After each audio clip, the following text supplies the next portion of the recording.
So, kaka-lunch lang natin dito sa Lamihan. Sibat na tayo uli.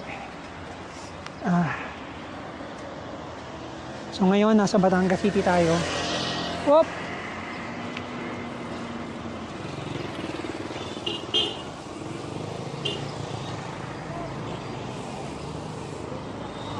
So nandito tayo sa Batangas City. So from here,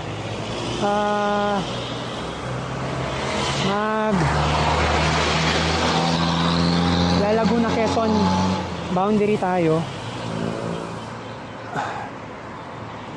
Ang laki nung na-order ko na Lomi Jumbo. Parang mas malaki pa sa akin.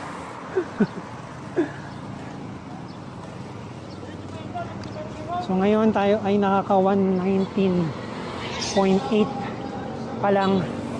At ang oras ay 2:57 ng hapon.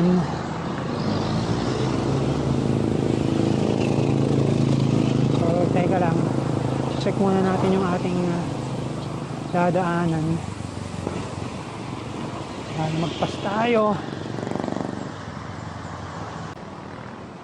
So yung boundary ng Laguna Quezon from here is I think over 50 kilometers. So malayo-layo. So hopefully dumating tayo doon ng before 6.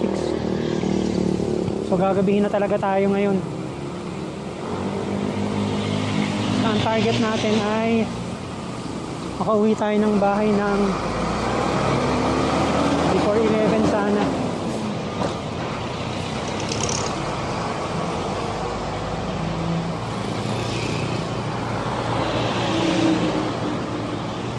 Dahil yung ilaw natin, sana umabot siya.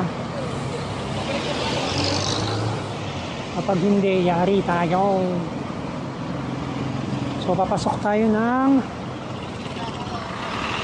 San Pascual, Batangas.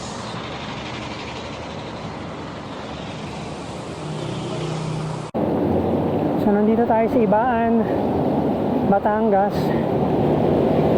So malapit na tayong lumiko. Going to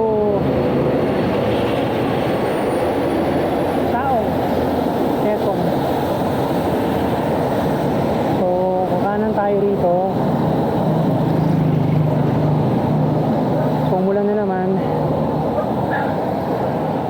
Kaya ito uling camera na to ang gamit natin. So right tayo dito.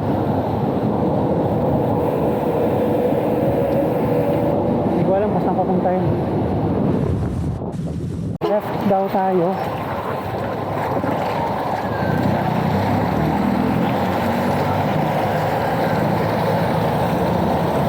Parang familiar sa akin kung daan na to.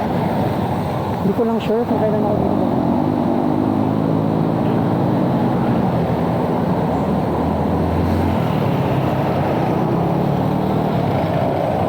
So far nakaka 135.7 tayo.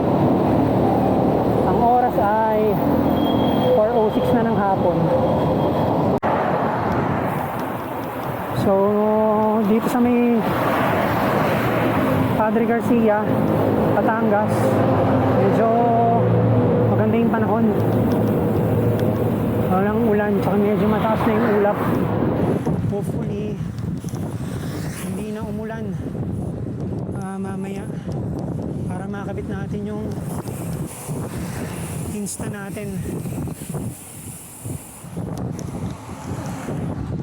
So mga 15 kilometers na lang siguro, nasa boundary na tayo ng Laguna at saka ng Quezon. So ito ay palabas na tayo ng bayan ng Padre Garcia, and then papasok na tayo ng Quezon, bayan ng Antonio, lalawigan ng Quezon. So, dito na tayo sa Quezon Province. So nandito tayo sa may Chaong, Quezon. Kumain muna tayo sa Jollibee. Sandali. And then, nagbihis na rin tayo.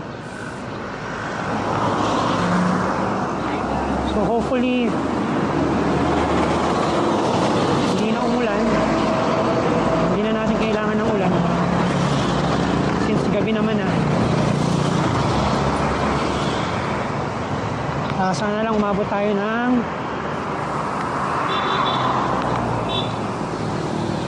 ibang maliwanag pa dun sa Welcome Quezon. Malapit naman na yun.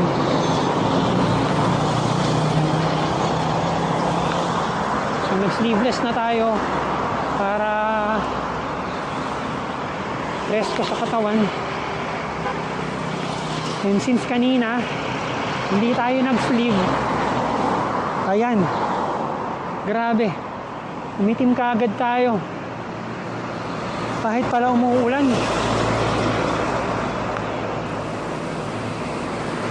Iitim ka pa rin. Pero meron kasi mga instances na umaraw kasi hindi tayo nag-sleeve, kaya ayan,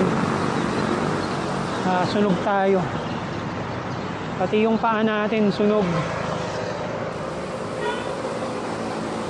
So far nakaka 169 tayo at 6:12 PM. So chill ride na lang tayo. So hopefully lang dumating tayo sa bahay ng best effort 11 o'clock, and if not, sana before 12 ng gabi.